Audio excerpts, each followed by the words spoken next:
Hello friends. आज के lecture में हम एंटीकोआगुलेंट्स के बारे में पढ़ेंगे। तो आपने देखा होगा कि बॉडी की किसी साइड पे जब भी हमें इंजरी हो जाती है, कहीं चोट लग जाती है, तो वहाँ से खून निकलना शुरू हो जाता है। लेकिन कुछ टाइम के बाद आप देखते हैं कि वो जो ब्लीडिंग है वो स्टॉप हो जाती है, खून निकलना बंद हो जाता है। तो ऐसा कैसे होता है? तो बॉडी की जिस साइड पर इंजरी होती है, जहाँ से खून निकल रहा होता है, वहाँ पे क्लॉटिंग फैक्टर्स आते हैं। ये ऐसे क्लॉटिंग फैक्टर्स होते हैं जो ब्लड को क्लॉट करने के लिए रिस्पॉन्सिबल होते हैं। तो basically 13 clotting factors injury site पर आते हैं और ये एक एक करके एक्टिवेट होते हैं। मतलब एक दूसरे को एक्टिवेट करेगा, दूसरा तीसरे को एक्टिवेट करेगा। तो ऐसे ये चेन वाइज एक्टिवेट होते हैं 13 क्लॉटिंग फैक्टर्स और ब्लड को क्लॉट करते हैं। क्लॉट मतलब जमना। तो इस तरीके से ब्लड जो है वो लॉस होने से प्रिवेंट हो जाता है। यानी कि जैसे ही ब्लड बाहर निकलेगा बॉडी से वो क्लॉट हो जाएगा। ठीक है। तो ब्लड जो है वो बॉडी के अंदर क्यों नहीं क्लॉट होता, क्यों वो लिक्विड फॉर्म में रहता है? तो बॉडी के अंदर एक नेचुरल एंटीकोआगुलेंट प्रेजेंट रहता है, हेपेरिन। तो जो हेपेरिन है वो ब्लड को बॉडी के अंदर क्लॉट होने नहीं देता है। लेकिन जैसे ही ब्लड बॉडी से बाहर निकलेगा वो क्लॉट हो जाएगा। ठीक है। तो जब भी हमें कभी अपने पैथोलॉजी लेबोरेटरी में किसी भी टेस्ट को परफॉर्म करना होता है डिजीज़ को डायग्नोस करने के लिए, तो कभी कभार हमें ब्लड सैंपल की ज़रूरत होती है। ओके।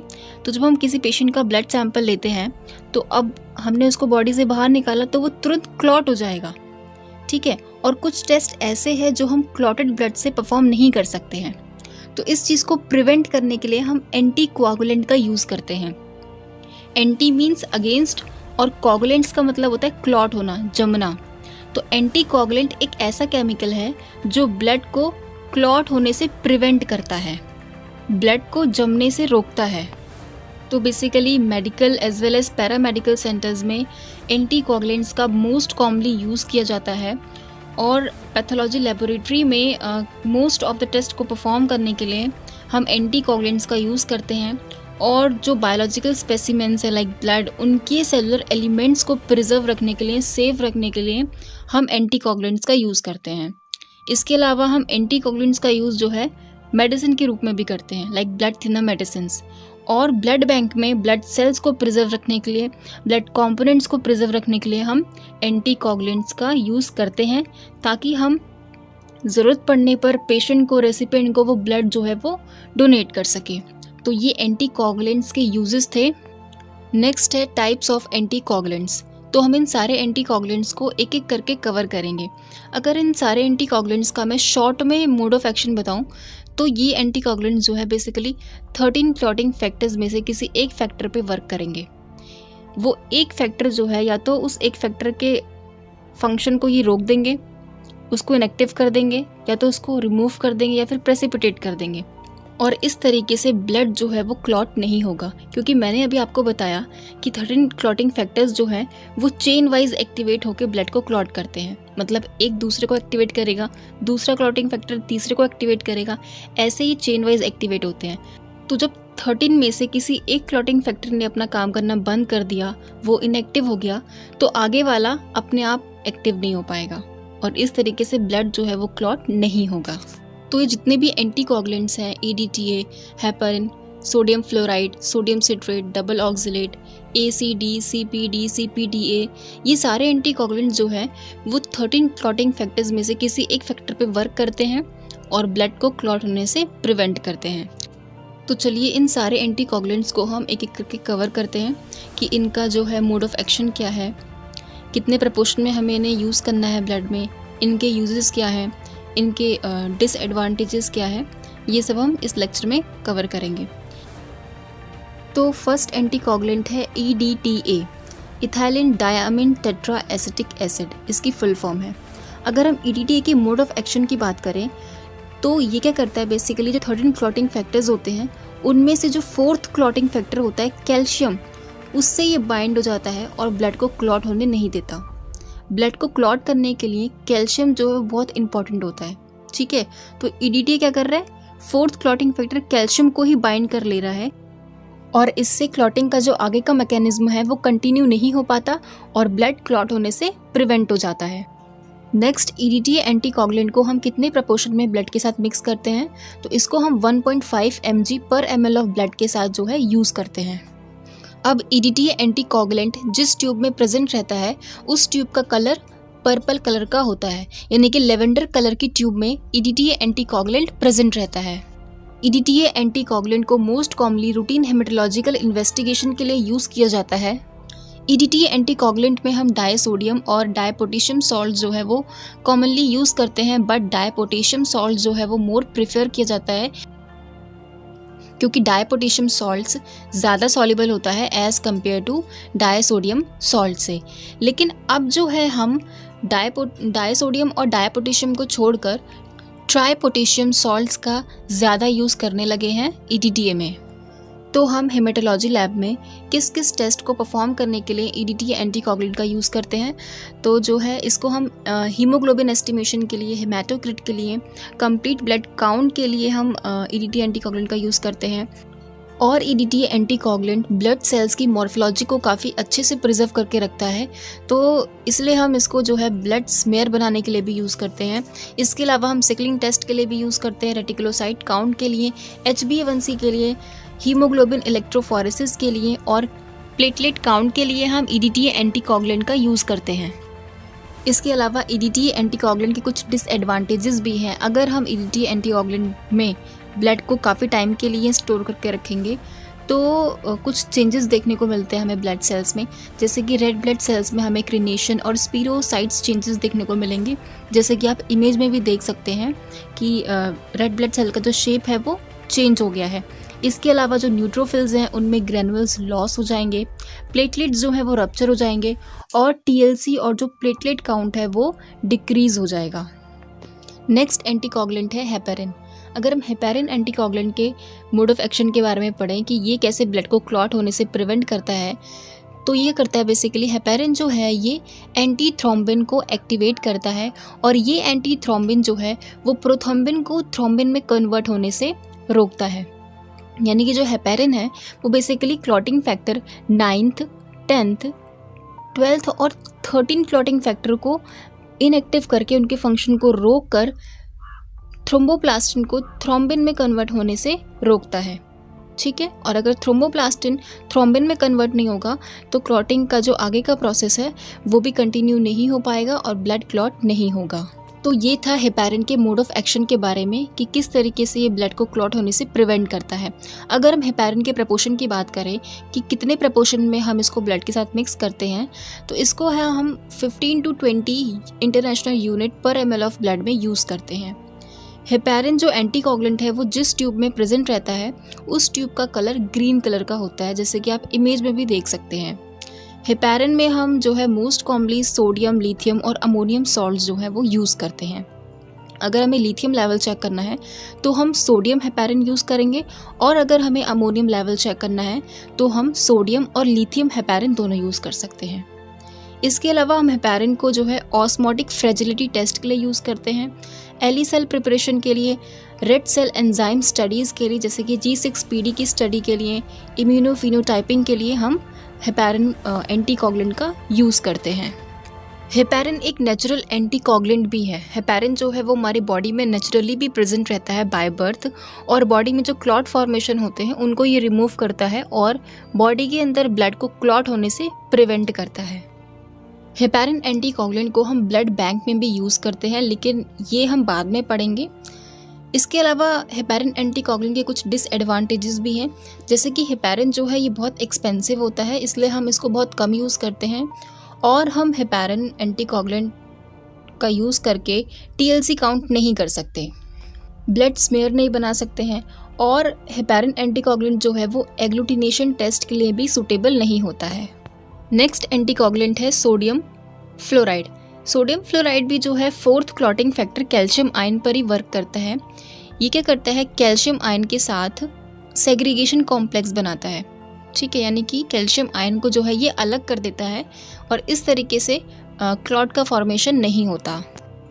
इसके अलावा हम ग्लूकोज एस्टिमेशन के लिए कि ब्लड में कितना ग्लूकोज का लेवल प्रेजेंट है उसको मेजर करने के लिए हम सोडियम फ्लोराइड एंटीकोगुलेंट का यूज़ करते हैं।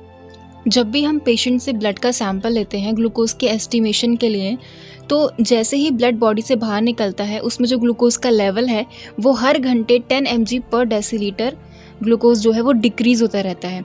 क्योंकि ब्लड में जो रेड ब्लड सेल प्रेजेंट होते हैं उनके अंदर एक एंजाइम प्रेजेंट होता है इनोलेज, और ये इनोलेज एंजाइम जो है वो ग्लूकोज का ब्रेक डाउन करता रहता है और इससे जो ग्लूकोज का लेवल है वो डिक्रीज़ होता रहता है। तो इससे क्या प्रॉब्लम होगी, इससे जो पेशेंट की बॉडी में एक्चुअल में जो ग्लूकोज का लेवल प्रेजेंट था वो हम मेजर नहीं कर पाएंगे। ठीक है, तो इसको प्रिवेंट करने के लिए हम सोडियम फ्लोराइड का यूज़ करते हैं। सोडियम फ्लोराइड क्या करता है, जो इनोलेज एंजाइम है उसके फंक्शन को ये रोक देता है। तो जब इनोलेज एंजाइम ग्लूकोज का ब्रेक डाउन नहीं करेगा तो ग्लूकोज का जो लेवल है, एक्चुअल लेवल, वो हम मेजर कर पाएंगे। तो ग्लूकोज के एस्टिमेशन के लिए हम जो है सोडियम फ्लोराइड एंटीकोगुलेंट का यूज़ करते हैं। लेकिन सोडियम फ्लोराइड जो है वो एक वीक एंटीकोगुलेंट है, तो इसीलिए हम सोडियम फ्लोराइड के साथ जो है पोटेशियम ऑक्सलेट को जो है as a primary anticoagulant use करते हैं। पोटेशियम ऑक्सलेट क्या करता है, ये भी जो है कैल्शियम आयन को प्रेसिपिटेट करके ब्लड को क्लॉट होने से प्रिवेंट करता है। ठीक है, तो यहाँ पे हम सोडियम फ्लोराइड और पोटेशियम ऑक्सलेट का मिक्सचर यूज़ करते हैं।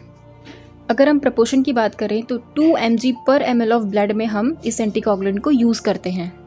और सोडियम फ्लोराइड जिस ट्यूब में प्रेजेंट रहता है उस ट्यूब का कलर ग्रे कलर का होता है, जैसे कि आप इमेज में भी देख सकते हैं। इसके अलावा हम इस ग्रे वायल का यूज़ जो है वो ग्लूकोज एस्टिमेशन के लिए, ग्लूकोज टॉलरेंस टेस्ट के लिए भी हम यूज़ करते हैं। इसके अलावा अगर हम डिसएडवांटेजेस की बात करें तो सोडियम फ्लोराइड जो है वो एंजाइम डिटर्मिनेशन के लिए सूटेबल नहीं होता है। फोर्थ एंटीकोगुलेंट है सोडियम सिट्रेट। अगर हम सोडियम सिट्रेट के मोड ऑफ एक्शन की बात करें तो ये एंटीकोगुलेंट जो है fourth clotting factor calcium ion को जो आयनाइज्ड फॉर्म में होता है उसको ये अनआयनाइज्ड फॉर्म में कन्वर्ट कर देता है। तो जब वो कैल्शियम जो है आयनाइज्ड फॉर्म में ही अपना वर्क कर रहा था, अगर उसे अनआयनाइज्ड फॉर्म में कन्वर्ट कर दिया जाए तो वो अपना जो वर्क है वो नहीं कर पाएगा, ब्लड को क्लॉट नहीं कर पाएगा। तो सोडियम सिट्रेट क्या करता है, जो कैल्शियम है उसको आयनाइज्ड फॉर्म से अनआयनाइज्ड फॉर्म में कन्वर्ट कर देता है। सोडियम साइट्रेट को जो है हम कोगुलेशन स्टडीज़ और ESR को एस्टिमेट करने के लिए यूज़ करते हैं। इरिथ्रोसाइट सेडिमेंटेशन रेट को एस्टिमेट करने के लिए हम सोडियम सिट्रेट का यूज़ करते हैं। अगर हम कोगुलेशन स्टडीज़ में सोडियम सिट्रेट के प्रपोर्शन की बात करें कि कितने प्रपोर्शन में हम इसे यूज़ करते हैं, तो 1:9 के प्रपोर्शन में हम इसे यूज़ करते हैं।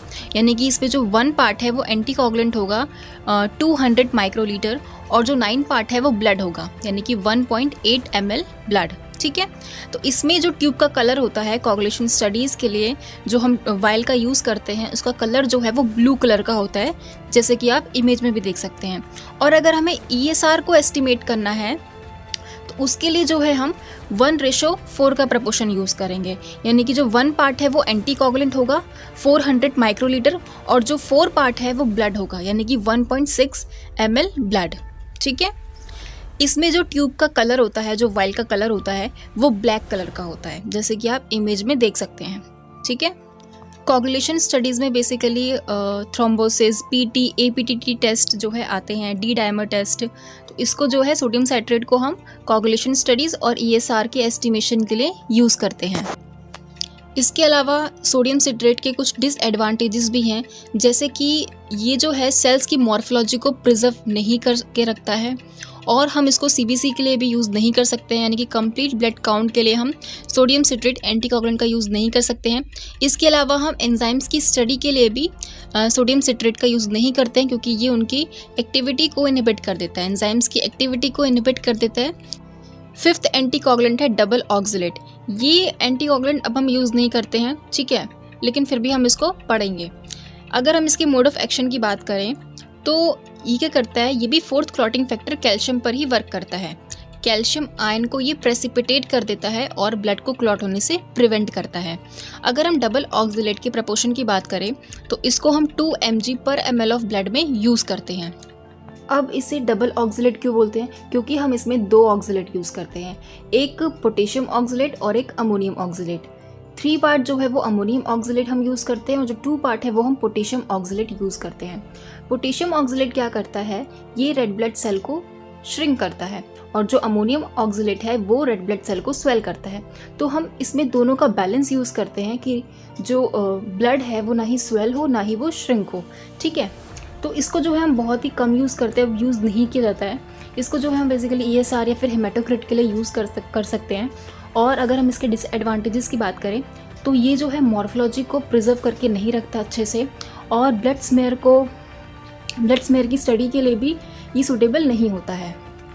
तो अभी तक जो भी हमने टेस्ट पढ़े, इन सभी टेस्ट को परफॉर्म करने के लिए जो है हमें एंटी कोगुलेटेड ब्लड की ज़रूरत होती है, ठीक है, जिससे प्लाज्मा ऑब्टेन होता है।